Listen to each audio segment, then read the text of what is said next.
Agora você está ao vivo. Onde que eu viro aqui? Onde que vira a tela? Aí.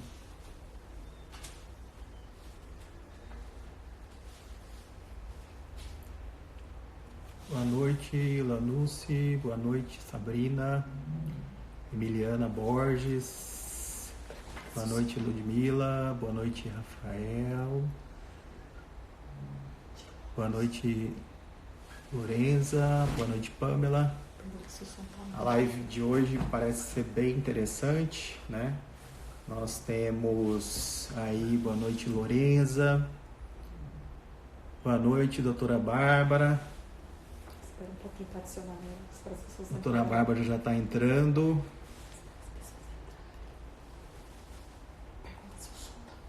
Fala para ela solicitar aí. Fala para ela solicitar. Doutora Bárbara, sim, agora sim, doutora Bárbara vai entrar. Vamos ver se a doutora Bárbara já entra. Um tema extremamente interessante hoje, né, doutora Bárbara? Boa noite. Boa noite, tudo bem? bem? Tô bem, o senhor?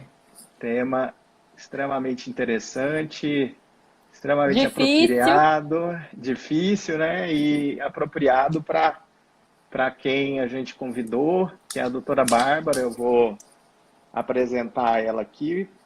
A doutora Bárbara é especialista em alergia e imunologia pela Universidade Federal de São Paulo. A Universidade Federal de São Paulo, para quem conhece bem a medicina, sabe, é uma das melhores faculdades de medicina aí que a gente tem no nosso país. E ela é especialista em imunologia pela Faculdade de Medicina da Universidade de São Paulo. E é especialista também pela Associação Brasileira de Alergia e Imunologia. É mestre também em vacinação pela Unifesp e é professora de várias faculdades de medicina aqui no nosso estado e tem uma clínica de alergia e imunologia, Alergoclinic, né? Lá no Orion, onde hoje a gente convive bastante. E foi, né, uma querida aluna nossa aí já há quase 10 anos, né, que ela fez a faculdade de medicina e na oportunidade eu tive aí a grata chance de ser professor de uma pessoa tão brilhante que é a doutora Bárbara, né? Então, doutora Bárbara, esse assunto ele é palpitante, ele é extremamente do momento agora, né? Todo mundo um pouco preocupado aí com, de repente, adquirir algum tipo de infecção. O coronavírus é o assunto que está em todos os lugares e todo mundo com receio de pegar o coronavírus, né? Então, nada mais importante do que a gente discutir como que a gente pode, de uma certa forma, tentar se proteger desse vírus, né? Principalmente, assim, da parte imunológica, né? Então, o tema, eu acho que é a pergunta que você deve começar a responder. Existe como aumentar o estado imunológico para enfrentar, para combater as infecções? Existe como a gente fazer isso, ter esse tipo algum tipo de comportamento, alguma coisa? O que você destacaria aí para isso? Ou não existe nada, a gente não teria como se proteger, a não ser as medidas de isolamento de contato? Boa noite, em primeiro lugar, né? É um prazer fazer uma live com o senhor. Como o senhor mesmo comentou, fui sua aluna há uns tempos atrás. Essa semana, a pedido de vários alunos, vários pacientes, eu até fiz um post contando um pouquinho da escolha pela profissão. E no caminho eu até citei que eu fiz o meu optativo durante o internato na clínica de fertilidade, pensando em fazer ginecologia e obstetrícia, e o mundo acabou me direcionando para outras escolhas. Hoje eu sou muito realizada, mas eu tive essa satisfação e esse prazer de aprender com o senhor e ter tido essa oportunidade.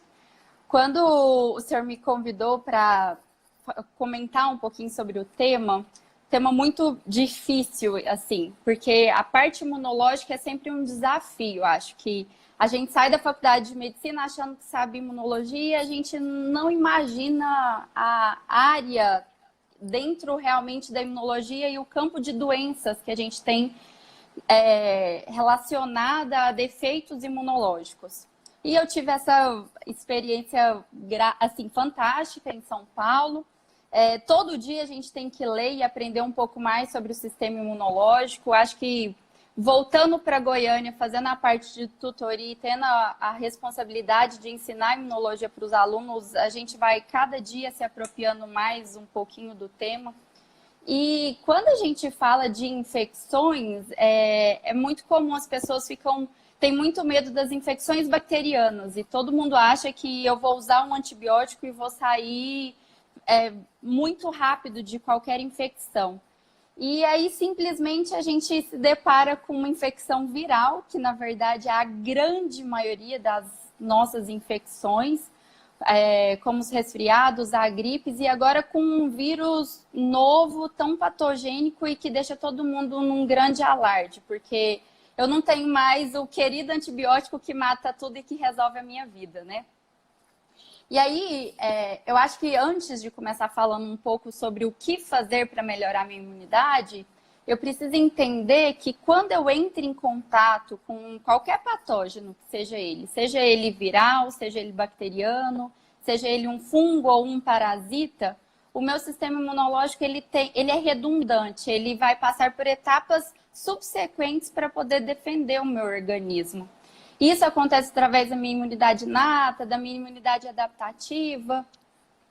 E para tudo isso acontecer, é uma orquestra que é regida para combater a esse corpo estranho. Quando eu estou frente a um vírus, o vírus ele é um patógeno que ele é dependente da minha célula. Então, ele entra dentro do meu organismo, ele precisa entrar dentro de uma célula do meu organismo e, a partir daí, ele começar a se replicar e começar a fazer os sinais, os sintomas e nos dar realmente um quadro clínico referente a essas doenças. E quando você me pediu esse tema, foi difícil, porque fui procurar na internet e o que a gente sabe é muito simples, né? O que é o mais difícil, na verdade, é que para eu ter um sistema imunológico bom e competente, se eu não tiver uma carga genética que me faça ter uma doença imunológica, seja ela uma imunodeficiência primária, que é desencadeada por um fator genético e que me faz ter a doença, seja ela por uma imunodeficiência secundária, por exemplo, os pacientes que têm HIV, ou um paciente que está em vigência de um tratamento com quimioterápico, que eu acabo tendo que fazer uma imunossupressão muito importante da minha imunidade.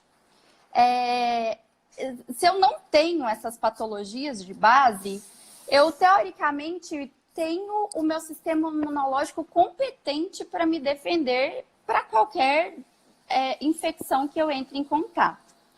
E aí vem a dificuldade, porque se fosse uma bactéria, eu ia usar um antibiótico muito bem conhecido e ia estar muito feliz. Mas aí vem um coronavírus, um vírus que já sabidamente já causou outras doenças respiratórias graves e deixa todo mundo alarmado, né? Com esse tanto de morte, com esse tanto de risco. E eu fui procurar. Foi bem difícil, doutora Dália, porque assim, eu estudei tanto artigos que têm referência de revistas boas, quanto alguns que não têm, porque o que a gente mais vê hoje em dia são os shots de imunidade, que angustia muito as pessoas que sabem e que entendem. E aí, quando a gente coloca nas bases mais confiáveis, como por exemplo o PubMed, a Cochrane, o Lilacs, a gente ache alguns artigos, mas assim, artigo que me falava sobre realmente, não falando medicação, mas falando sobre qualidade de vida, estilo de vida, eu consegui encontrar um muito bem detalhado. O restante, todos os artigos são de revistas consideradas, a gente chama de preprint, ou seja, revista que não passou por revisão bibliográfica.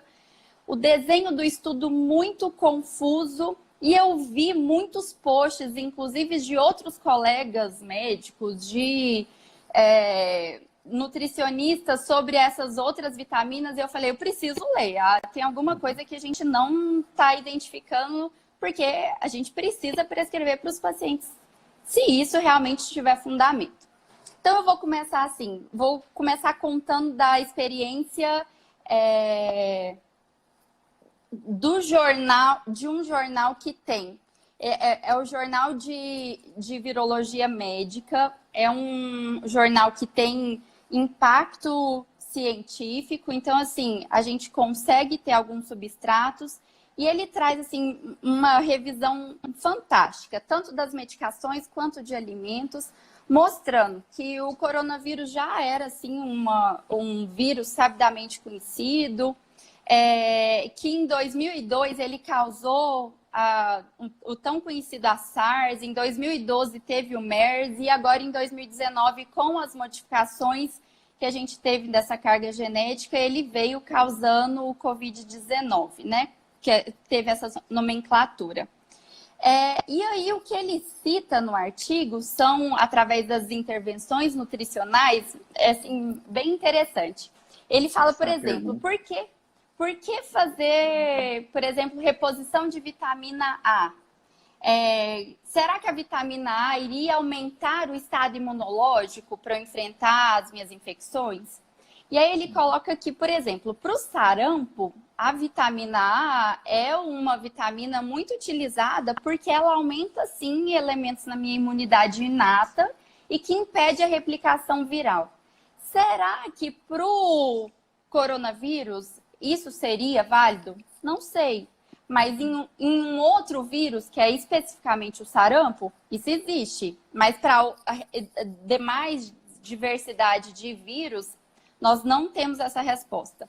E aí depois ele coloca sobre as vitaminas B, que a vitamina B, o complexo de vitamina B, ele faz parte de todas as nossas coenzimas dentro das nossas células. E essas coenzimas são responsáveis pelos nossos metabolismos energéticos. E existe algumas revisões que mostravam a associação de vitamina B2 com a MERS, mas que não houve tanta melhora. Então, assim, valeria a pena suplementar? Depois ele coloca sobre a vitamina B3. Essa foi bem interessante, porque o que eles viram? Que se eu aumentasse, desse mais vitamina B3 para esses pacientes, eu podia diminuir a chance de lesão pulmonar quando é causada lesão pulmonar grave, mas todos esses pacientes que tiveram essa reposição fizeram mais hipoxemia, ou seja, precisaram mais de suplementação de oxigênio. Então, devo suplementar ou não? Esse ponto eu acho fantástico a gente comentar, sobre a vitamina C, que todo mundo saiu e a gente foi na farmácia, não encontrava mais vitamina C para lugar nenhum. O que você sabe da vitamina C? Que ela é um agente antioxidante e que ela é muito importante na síntese de colágeno. E que ela tem um papel muito fraco, mas que ela se comporta como um anti-histamínico. E eles viram em alguns trials anteriores, feito em humanos, que quem usava vitamina C podia ter um pouquinho menos de sintomas causados por influenza. Então, será que isso melhoraria agora com essa infecção nova do Covid? Também não sei, mas é uma hipótese. A vitamina D, essa eu queria salientar, porque esse artigo coloca a vitamina D assim, fazendo uma associação. Porque o que eles viram é que com a deficiência de vitamina D, ela acontece mais no inverno, mais em pessoas institucionalizadas e principalmente em idosos, porque eles se expõem menos ao sol. E aí eles querem fazer uma correlação. Será que por causa disso, quem tem deficiência de vitamina D estaria mais propenso a fazer infecção mais grave pelo coronavírus? Então, assim, e tem um outro artigo que é de um pré-printal, que eu tinha falado que, assim, esse não tem, eu não vi nada de fator de impacto dessa revista. Vi numa postagem de uma médica indicando a utilização de vitamina D, inclusive em doses mais altas. Não se sabe nada ainda. A vitamina D vem sendo usada como imunomoduladora para muitas doenças hoje em dia, muitas. Principalmente as doenças neurológicas, e tem tido alguns ganhos. Mas, assim, expandir isso para o arsenal e mostrar que deve ser usada sempre e em doses mais altas, existe o risco de hipervitaminose pela vitamina D, então temos que tomar cuidado. E o artigo é muito interessante, porque ele coloca que, no final das contas, quando eu tenho aquisição, através da minha dieta, de componentes que me garantam macro e microelementos, entre eles ômega 3, selênio, zinco e até mesmo ferro, com certeza eu vou ter uma imunidade melhor, porque o meu organismo como um todo está mais repleto de quantidades adequadas para as minhas células estarem funcionando. Ou seja, no final das contas, mantenha uma dieta saudável. E eles colocam que manter dieta considerada ocidental, rica em fast food, rica em alimentos gordurosos, piora sim o estado inflamatório. Então, é sempre maior carga de frutas e verduras, principalmente, para a gente fazer uma dieta mais mediterrânea, que eles dizem. Além da alimentação, outra coisa que eu fui atrás para ver sobre melhora da minha imunidade no combate às infecções, é um pilar, né? Um tripé, na verdade. Eu preciso ter essa alimentação muito bem adequada. Em segundo lugar, que eles colocam o sono, qualidade de sono. Por quê? Tinha um artigo, esse é muito bom, assim, também uma revista que dá para a gente confiar, falando que a liberação de melatonina é sim um fator muito importante como anti-inflamatório e antioxidante.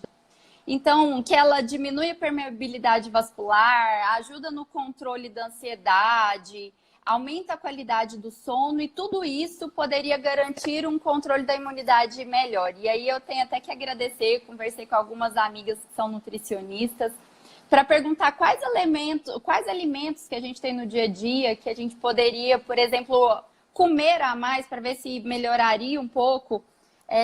E por incrível que pareça, a gente tem isso na aveia, no kiwi, na casca da uva. Ou seja, alimentos que a gente utiliza no nosso dia a dia para melhorar a nossa saúde. E o terceiro ponto que eu achei muito interessante foi um artigo que, na verdade, o artigo foi feito em idosos durante a quarentena, relacionado às atividades físicas feitas dentro de casa. E ele coloca que é muito importante a gente manter a atividade física, mesmo que seja dentro de casa. Principalmente nos idosos, porque se eles não fazem essa atividade física, eu tenho maior risco de sarcopenia, ou seja, de diminuir a minha massa muscular, de piorar a minha demência do idoso, de aumentar a minha fragilidade emocional, o estresse, a confusão. E ele cita, muito interessante, uma forma de se fazer essas atividades físicas dentro de casa como 3 coisas. Então, a gente deve manter sempre as atividades aeróbicas. E aí, o que ele coloca é que se antes o ideal era a gente fazer 3 a 5 vezes na semana atividade aeróbica, agora em quarentena, a gente deveria fazer no idoso de 5 a 7 vezes, ou seja, quase todo dia faça alguma coisa dentro de casa. 2 vezes na semana, o ideal era fazer exercícios com resistência. E aí o que eu achei interessante é que ele coloca, você não precisa sair de casa. Peça para um idoso levantar e sentar da cadeira como repetição. Peça para que ele pegue um saco de arroz, ele cita arroz, feijão, e faça o estímulo de movimentação. Então, assim, não são coisas difíceis. E em terceiro lugar que ele coloca é o cognitivo, para a gente trabalhar o equilíbrio e a cognição, principalmente dos idosos dentro de casa. O exemplo de exercício que ele dá é: coloque uma linha no chão tracejada em linha reta e peça para que aquele idoso fique andando. Porque ele vai estar tendo a cognição e ele vai estar trabalhando principalmente o... Então, acho que de forma geral, o que a gente tem para fazer no nosso dia a dia, que com certeza vai melhorar a nossa imunidade, é manter a alimentação saudável, atividade física, que a gente já sabia, e rotina. Porque a gente começa a ficar em casa, começa a ficar tão ansioso, e aí vai dormir tarde, acorda cedo, não tem um sono reparador. Então, assim, a gente precisa lembrar disso.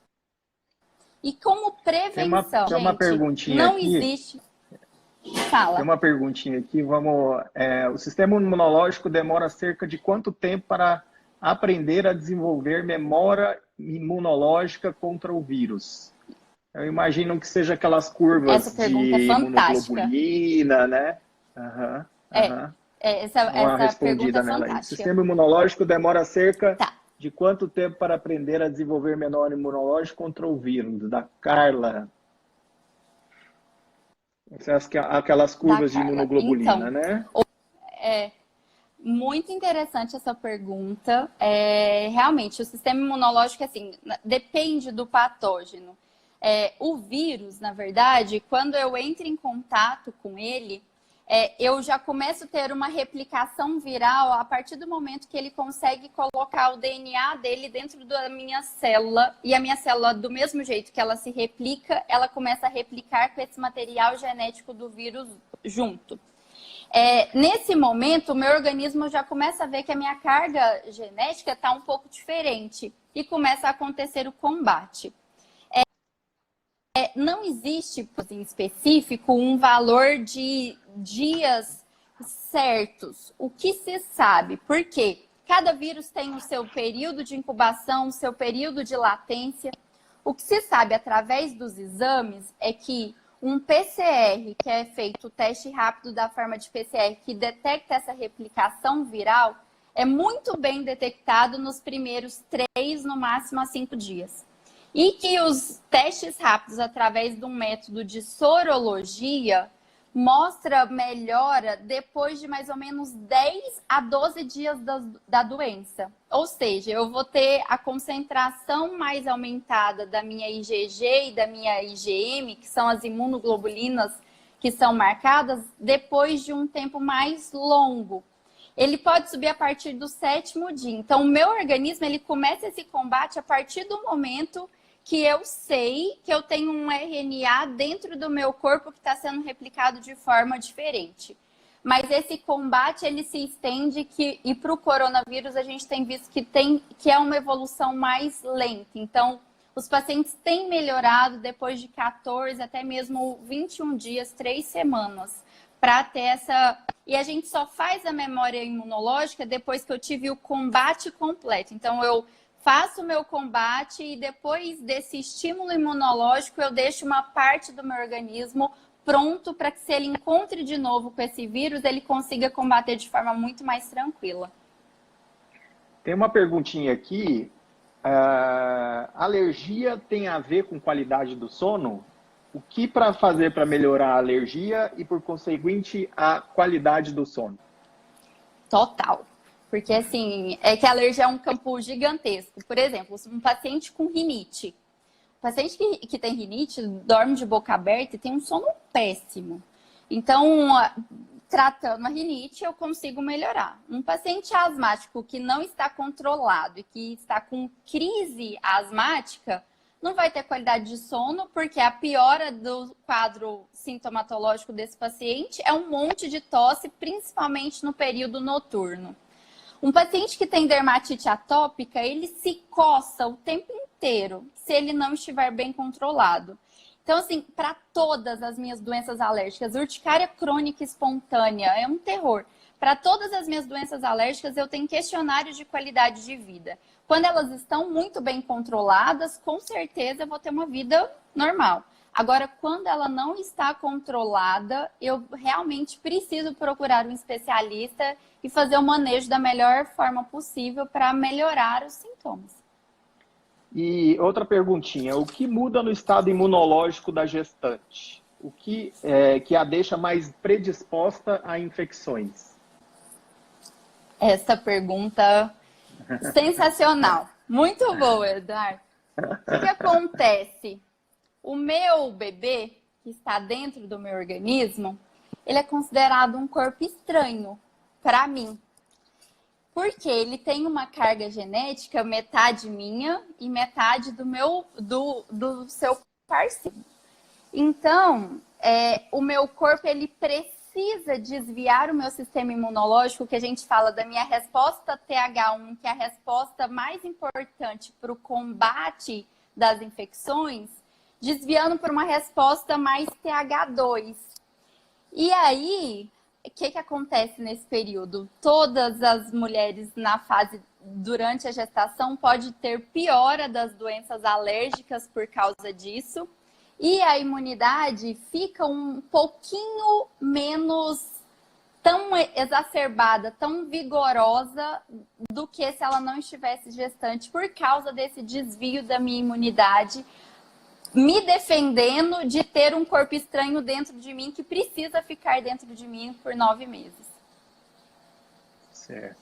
Tem uma perguntinha aqui também. Tem tratamento para rinite? Da Cícera. Se tem, Cícera. Ótima pergunta. A rinite, eu tenho tratamento tópico, eu tenho tratamento oral, eu tenho tratamento que eu posso fazer com imunoterapia, que é o único tratamento de longo prazo que mostra significante diferença na qualidade de vida do paciente com rinite. Então, procure um especialista, que temos muito o que fazer para te ajudar. Da Renata, a pessoa que já é super alérgica, como é o caso dela, fica mais vulnerável a receber esse vírus? Não. O posicionamento da ASBAI, da Academia Americana, foi um monte de paciente asmático me mandou mensagem. O que eles viram? Que os pacientes asmáticos, todas as vezes que eles se infectam por vírus, seja por influenza, seja por rinovírus que causam resfriado, ele tem mais chance de, após a melhora, com a produção aumentada de secreção, fazer uma infecção bacteriana nessa descompensação viral.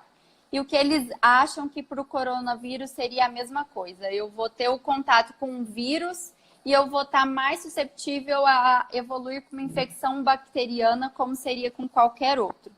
Agora, os pacientes que usam imunossupressores, por exemplo, dermatite atópica grave, que usa metotrexato, que usa ciclosporina, esses sim poderiam ter um pouquinho mais de risco pelo uso das medicações, que são medicações que diminuem o meu sistema imunológico. Mas a recomendação é: faça isolamento, façam as medidas para se evitar o contato e não mude medicação nesse momento. Por quê? Se eu mudo uma medicação que está controlando a minha doença nesse momento, eu posso piorar a minha doença de base. E a piora da minha doença de base, com certeza, iria me fazer ter uma infecção mais grave. Certo. Excelente, hein, as respostas. E quem tem pólipo nasal, tem mais chance de ter essas infecções? Todas as infecções virais, né? O pólipo, na verdade, ele piora a quantidade de secreção, piora a drenagem da secreção que a gente produz. Então, o que a gente precisa fazer é tomar cuidado, lavagem nasal em maior quantidade para prevenir, sim. Costuma usar o que para lavar o nariz? Sorinho normal mesmo? Soro fisiológico. Soro fisiológico, né? Aham. Tem uma perguntinha aqui. A campanha de vacinação contra a gripe foi adiantada devido ao coronavírus. qual a relação dessa vacina com o Covid-19? Com Covid nenhuma. A vacinação de gripe ela tem 4 cepas dentro dela para prevenir outras infecções. Igual em São Paulo, onde se testa, faz muito painel viral para todo mundo com sintomas gripais. Aqui em Goiânia, infelizmente, a gente não faz tanto. Mas, assim, os grupos dentro da Unifesp, dos meus colegas que trabalham no Samaritano, que trabalham no Lefore, no Sabará, a grande maioria tem vindo positivo muito para a influenza B esse ano, mais do que para a influenza A. E o que se sabe é que se eu não pego uma outra infecção, meu sistema imunológico consegue ser muito mais competente para combater o coronavírus. Porque imagina você pegar uma influenza B e você está travando uma batalha contra a sua influenza B e aí você se depara com o coronavírus para se defender também. Então, a indicação de antecipação da vacina foi para, se eu entrar em contato com esses sorotipos já conhecidos que estão na vacina, que eu não fizesse doença grave e conseguisse, se num segundo momento tivesse o contato com o coronavírus, estar com o meu sistema imunológico muito mais fortalecido. Mais 2 perguntinhas, uma do Cícero. A insuficiência da vitamina D está no grupo de risco do coronavírus? Não. Respondeu o Cícero, ele perguntou isso aí. O que você acha que seria o ideal da gente deixar... você pede exame para dosar a vitamina D?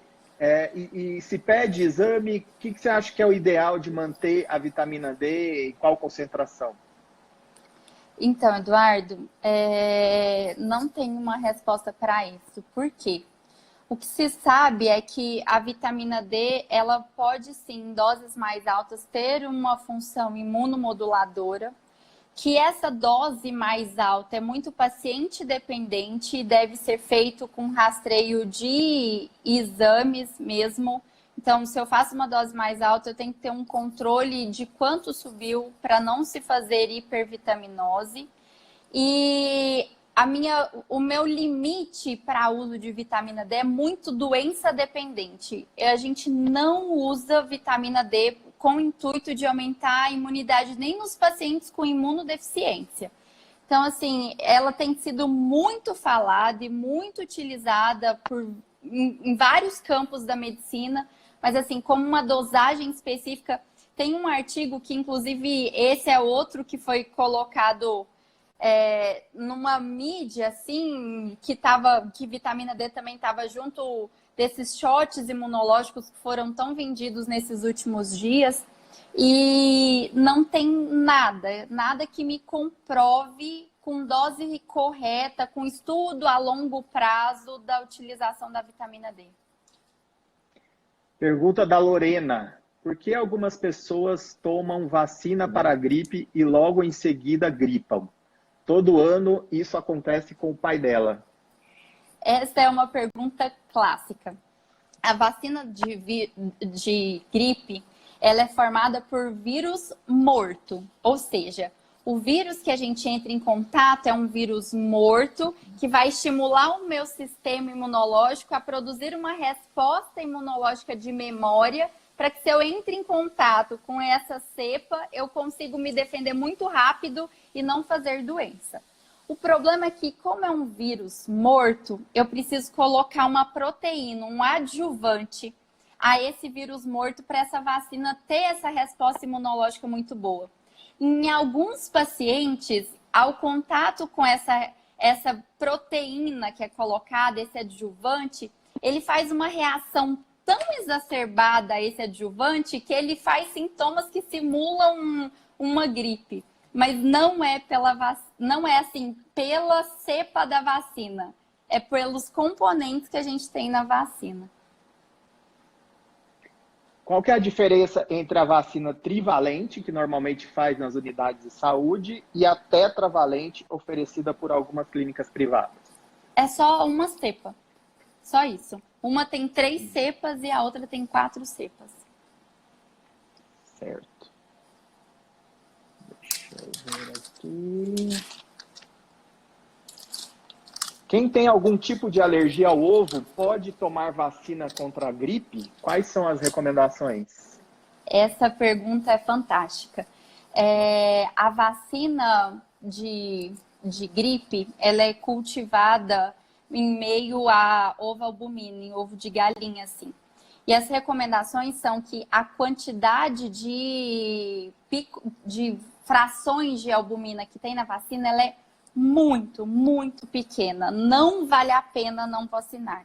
As recomendações são: vacinação de gripe é vacinação normal para qualquer paciente alérgico a ovo.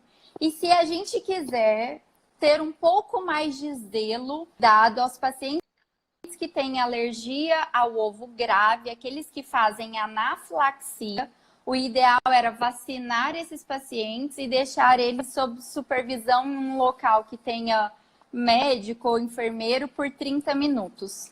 É só essa recomendação. O que é diferente para a vacina de febre amarela, que a vacina de febre amarela para o alérgico a ovo tem que sim ser feita de maneira muito bem indicada. Bom, Bárbara, foi excelente essa nossa reunião aqui, né? Essa live nossa.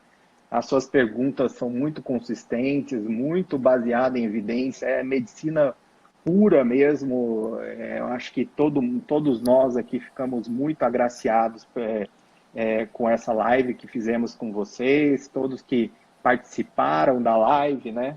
E realmente dá saudade daquela época que realmente você fez o seu estágio optativo comigo, porque sempre, né? Sempre foi essa pessoa diferenciada, extremamente estudiosa, uma médica extremamente capaz, e acho que todo mundo ficou extremamente satisfeito, respondeu todas as perguntas que fizemos, né? Inclusive o pessoal que está acompanhando. Então, eu agradeço você, a presença, e provavelmente a gente deve fazer mais para frente mais algumas lives aí para esclarecer alguns outros assuntos. Combinado, muito. Eu que agradeço muito pelo convite, foi uma honra.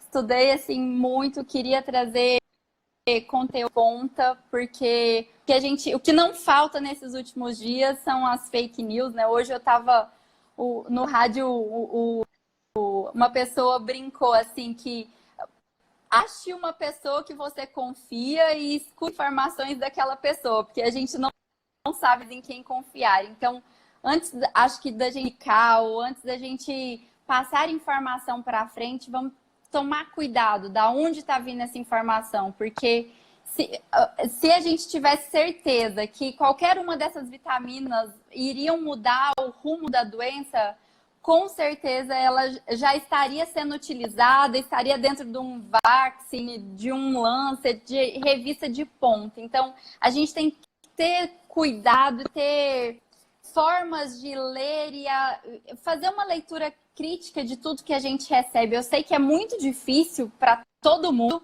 ter essa visão crítica, mas se você não tenha, busque um profissional que você confie, porque a informação chega muito rápido, deixa a gente confuso e doido, mas nesse momento a gente precisa ficar em casa, manter hábitos saudáveis, hábitos de vida, não só de alimentação, e nós vamos vencer essa batalha em breve. Um abraço, muito obrigada mesmo. Parabéns, nós que agradecemos a sua participação. Grande abraço, tudo de bom. Abraço a todos. Um abraço.